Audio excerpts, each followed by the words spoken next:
Hi, everyone. This is Evelyn and Taffy, your co host for the podcast Career Perspectives.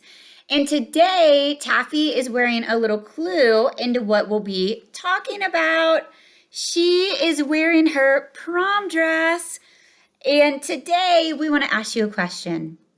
How much time, money, effort, excitement, and conversation did you and your community invest in prom? Did a year before your school perhaps confirm where the after prom location was going to be? Perhaps a couple months before, your school and your classmates voted on a theme, maybe even colors. Maybe you voted on the prom court and then you had to vote on them. Maybe you spent months and months looking for the perfect prom dress. You had to make your hair appointment, your nail appointment. Maybe you had to get a corsage or worry about transportation. Maybe your family or loved ones, they got groceries and fretted about the perfect meal for you and your classmates. And then the day of, you get ready all day. The school usually invites the town newspaper and all your loved ones to come to promenade or promenade, however you like to say it. And they take pictures of everyone. The excitement is tangible. You can feel it. And it's amazing. I would never want to change any of that. But here is the question.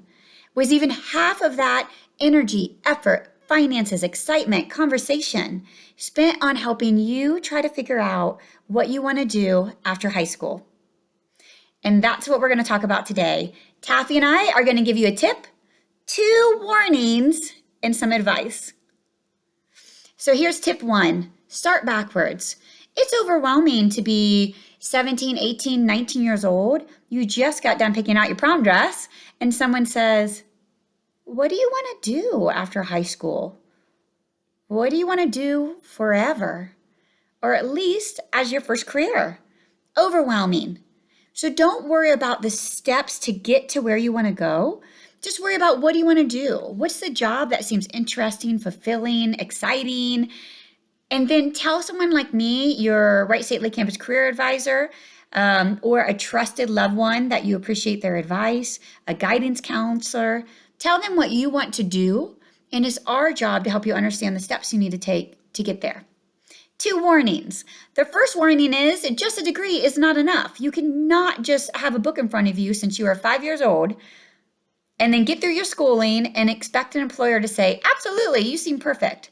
That employer is going to say, we have no idea if you really know anything about how to actually do the job, how to actually work in this environment. So you want to get on your resume an internship, a lot of those are paid, or maybe a co-op, or maybe you shadow people who are doing the jobs that you think might be interesting to you. Let's say you say, Evelyn, no, I can't do any of that. I have a job I love. It pays great money. I say, okay, volunteer.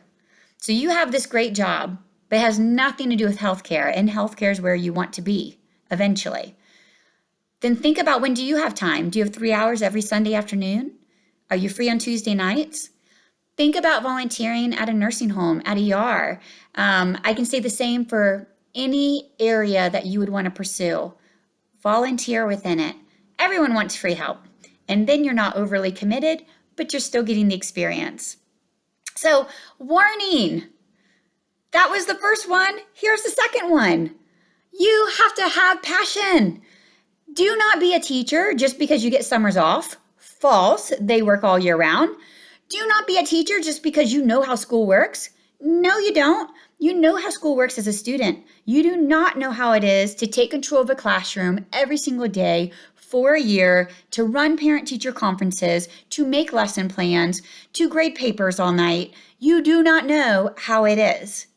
So you best be having passion for that opportunity, because there's enough people who have done the tip. They have, done shadowing or internships or volunteered.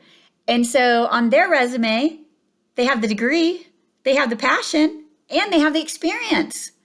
So don't do something just because it sounded okay. Your mediocre approach to that job, your lackadaisical, I guess it'll be okay, that's not going to get you hired, because there's going to be someone else who is passionate about that job. They're going to get hired every day of the week over you if you don't seem excited about what you're about to be hired for. Okay, so let's go on to the next thing. So let's talk about advice. I am right-handed. Taffy is both-handed.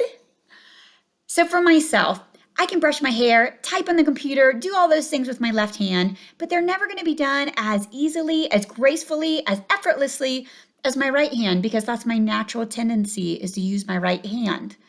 Same thing with my people who have great work ethics or stubborn or maybe both. You're going to be good at a lot of things because you're just not going to give up till you are good at them. So do not think about what you're good at. Think about what you're great at. Think about the things that are effortless for you and exciting for you.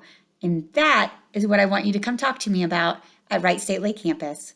Until next time.